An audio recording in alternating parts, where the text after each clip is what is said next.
Hello everyone, this is Steve Pixler. This is episode 3 of the Keyword series, and in this video we're going to talk about strongholds. Now, we started off talking about the ecclesia and how the Church of Jesus is the kingdom assembly, which is what the Greek word ecclesia originally meant. It meant a civic assembly, like a parliament. And we've said that the church was intended to be heaven's parliament. And then we talked about our metron, which is the district to which we are assigned as delegates within the parliament of King Jesus. Now, when we are baptized into the kingdom of King Jesus, we are appointed as delegates of the ecclesia of King Jesus, his kingdom assembly.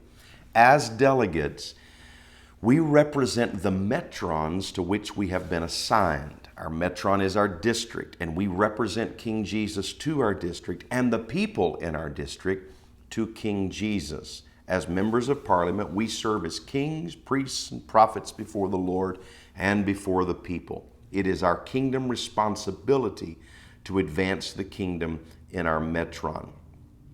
Your metron includes your work, your family, where you go to church, where you buy groceries, anywhere you have influence. That is your metron. And in that area of influence that you have been given, it is your assignment. In fact, it is the loyalty oath to which you pledge fealty, that you will follow Jesus and advance his kingdom in the world.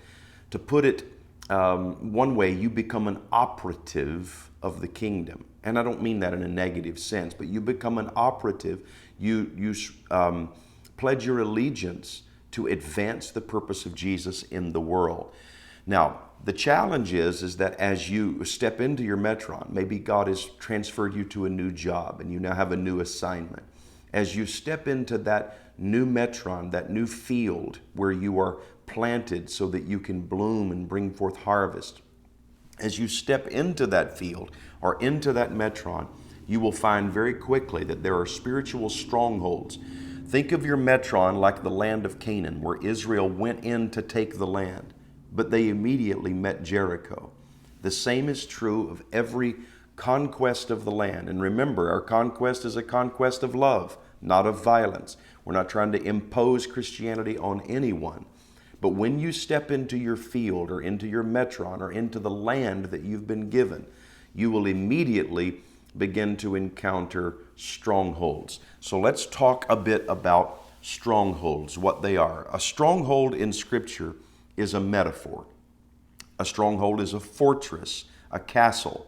So this means that it is a metaphor that is used to describe human emotions, impulses, mindsets, and behaviors that become patterns, habits, addictions, and so on, that are exploited by Satan to dominate people.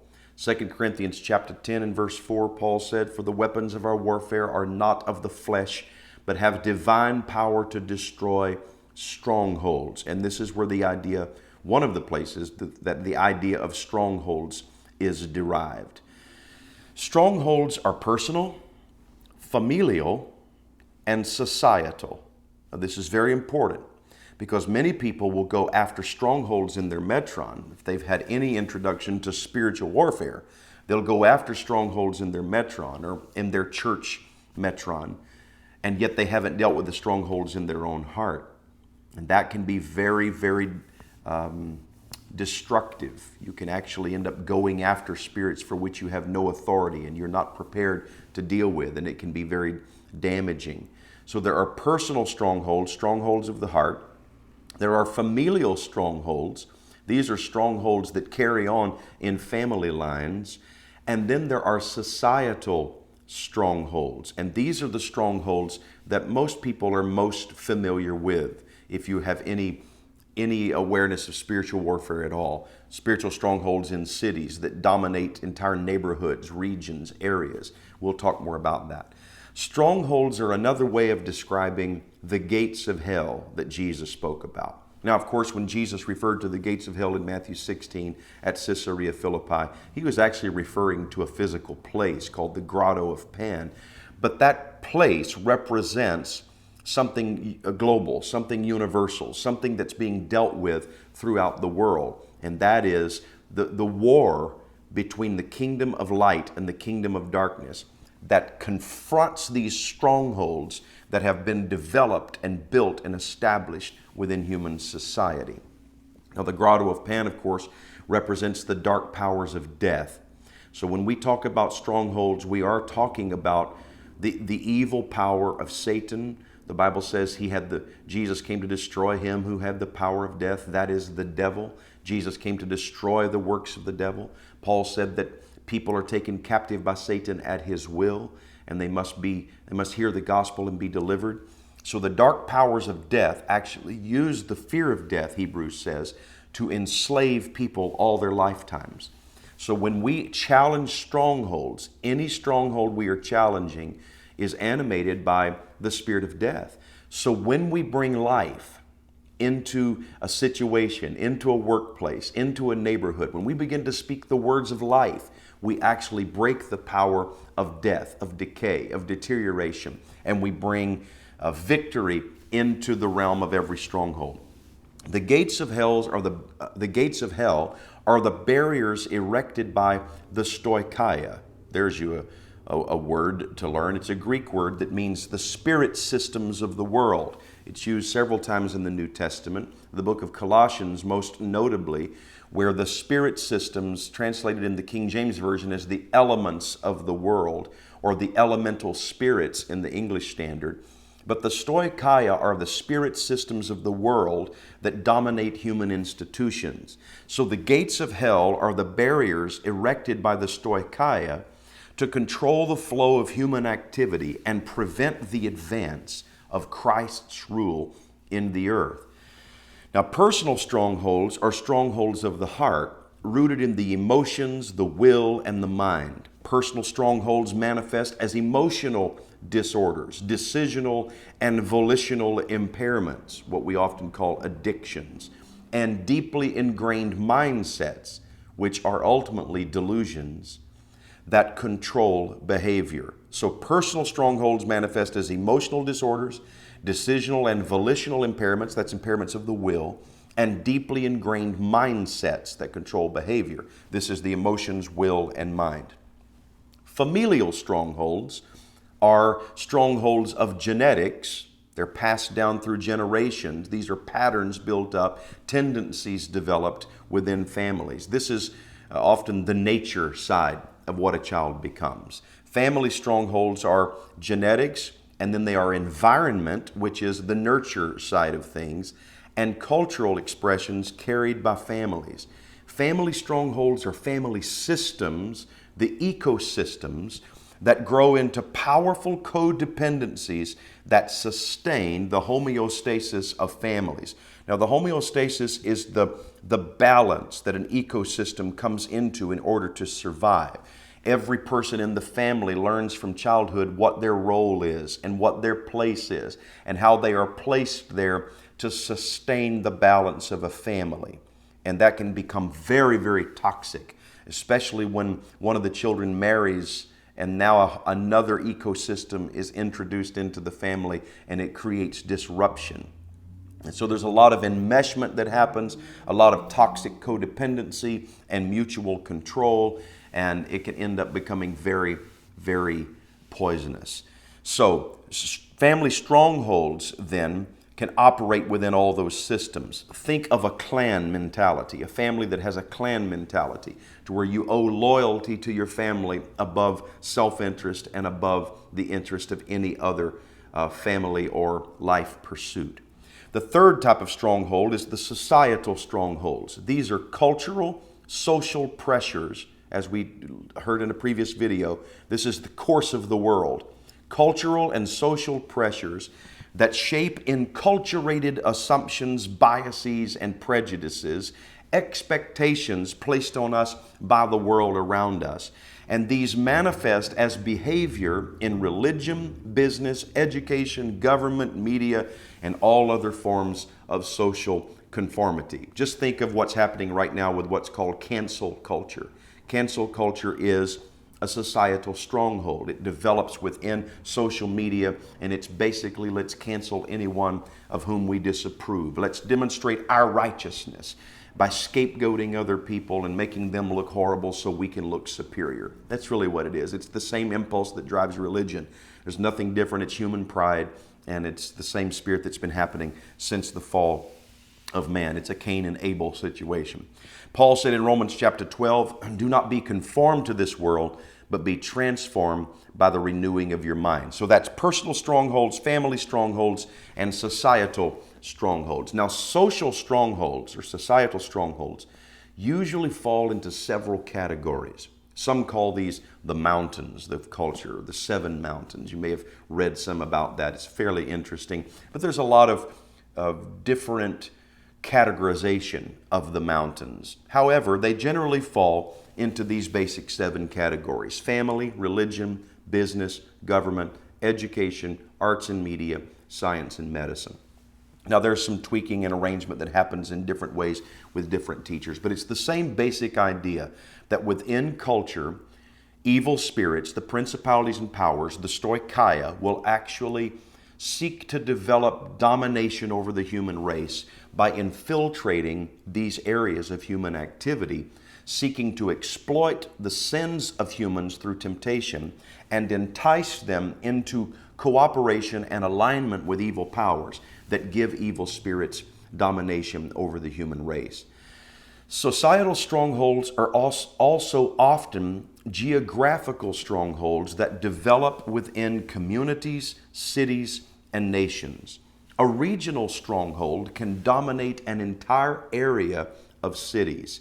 An example of this is seen in Daniel, the book of Daniel, particularly chapters 9, 10 through there. An example of this is seen in Daniel with the princes of the nations, the prince of Persia, the prince of Babylon, the prince of Grecia. It's also seen in the book of Acts, where entire cities and provinces are dominated by what Paul calls in Ephesians chapter 6, the principalities and powers.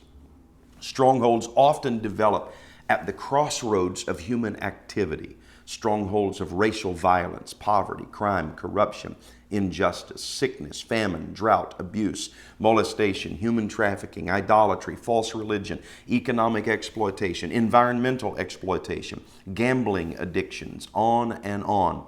And often the actual physical passageways of human activity, the highways, the intersections, the crossroads, downtown areas, business centers, malls, restaurants, bars, casinos, lakefronts, beaches. These areas where humans gather become targets for demonic control, and strongholds are raised through human sinful cooperation with evil powers. So we've talked about personal strongholds, familial strongholds, and now we're talking about societal strongholds that actually develop within a community. So that when you go into a region to plant a church, for example, you will always encounter the strongholds of that city. The same is true when you take a new job. And this is the revelation the Holy Spirit is trying to get us to see right now, is that you as a Christian also face strongholds within your metron. And this is what we often, as George Bush would have said, W would have said, we misunderestimate the power of strongholds that we face. And because we don't see the spiritual environment and even the spiritual character and nature of the world we're working in, because we don't see it, we often underestimate it, walk into situations and do not know how to respond because we're responding from the flesh instead of from the spirit. And we start trying to fight fire with fire. We bring out our sword and we begin to engage politically or religiously. We begin to engage on Facebook, for example. We begin to engage in fleshly ways, and we begin to actually fight the wrong way because we don't understand the strongholds and what they're like and how to deal with them. So strongholds are also inhabited by strong men. Okay, the Bible talks about the strong man. Jesus talks about the strong man. These are evil spirits that indwell human behavior in order to gain domination over the earth. Jesus told us, for example, you cannot spoil the strong man's house. To spoil his house is to deliver people from his control. You cannot spoil the strong man's house. His house is a stronghold until we first, as Jesus said, bind the strong man. The book of Revelation talks about strongholds and says that they are the habitations of devils. Jesus described the stronghold as the human heart. He said that the human heart is like a house from which demons are expelled, and then they return to re-inhabit that house 7 times worse than before. Matthew 12 and verse 43. When the unclean spirit is gone out of a person, it passes through waterless places, seeking rest, but finds none. Then it says, I will return to my house from which I came. And when it comes, it finds the house empty, swept, and put in order. Then it goes and brings with it 7 other spirits more evil than itself, and they enter and dwell there. And the last state of that person is worse than the first. So also will it be with this evil generation. So Jesus describes the human heart as a place that can become a dwelling place for evil spirits. Whether the strongholds are personal strongholds, familial strongholds, or societal strongholds, we must know how to bind the strong man. We must first bind the strong man before we can spoil the strong man's house, which means to deliver the people who are taken captive by the devil at his will, as Paul said. We bind the strong man by speaking truth. We expose lies and expel the liar. Now, we're going to talk more about this later on when we focus on keywords. But for now, get this. Strongholds are built of lies. Every lie is wrapped around a fallacy, which is the gateway, the weakest, most exposed place along the wall in the stronghold. By speaking truth into the lie, we open a gateway that exposes the power of the strong man as a deception, as a fraud, as a lie. Satan's only power is the power of a lie. Now, this is true of strongholds on every level. Personal, familial, and societal strongholds are all broken by proclaiming the truth and commanding lying, evil spirits to go. This is what Jesus called expelling demons. While there are certainly degrees of demonization, every stronghold has a strong man that must be bound. And that's important because when people think about being demonized or devils being cast out, they think demon possession. Automatically, their mind goes to the exorcist and they think in the extremes. But there's a whole spectrum of demonization. You can be demonized just simply by having an evil spirit attached to you that is just simply influencing your behavior, your thought patterns, persistent, unbreakable thought patterns you can't seem to get away from. Just bursts of fear, what the Bible calls sudden fears that come out of nowhere, panic, and it keeps happening. Every time, as soon as you wake up, you open your eyes and there's just a burst of fear. That's often an evil spirit that is attached to your mind, you've given that devil permission to attack your mind because you keep believing his lies. You keep vocalizing his lies. And as you do, you keep giving permission. So on that level, you can be attacked and even attached to by an evil spirit. Then there's the full-blown demonization where a person is totally taken over by demons, like the stories we read in the Bible, the man from Gadara who lives in the tombs and rips off his clothes, breaks chains, cuts himself with stones.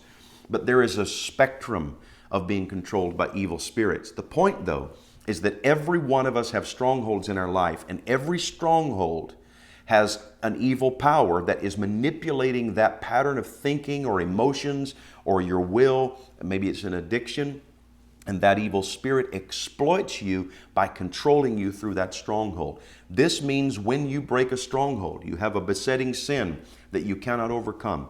In order to break that stronghold, you must recognize the spirit behind it.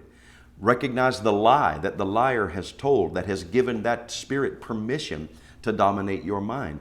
Break that lie with the truth and expel that spirit and say, never come back and perch on my shoulder again in Jesus' name. So there are certainly degrees of demonization, but every stronghold has a strong man that must be bound. We bind the strong man by using our words, which are the keys we have been given. Now, these keys take the form of prayer, praise, and prophecy, and we'll talk more about that later. So then, let's wrap this up, and we'll move to our next video where we're going to talk about the gateways, the gates of the strongholds.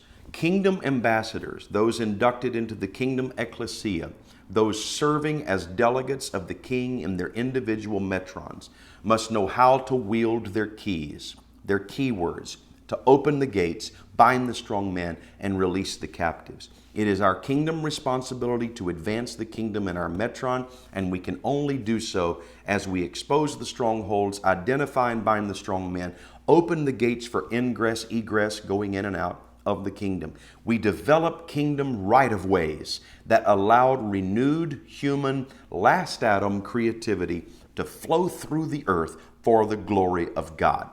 All right, let's go to our next video, and we're going to talk about gateways, and then we'll talk about the keys to those gates.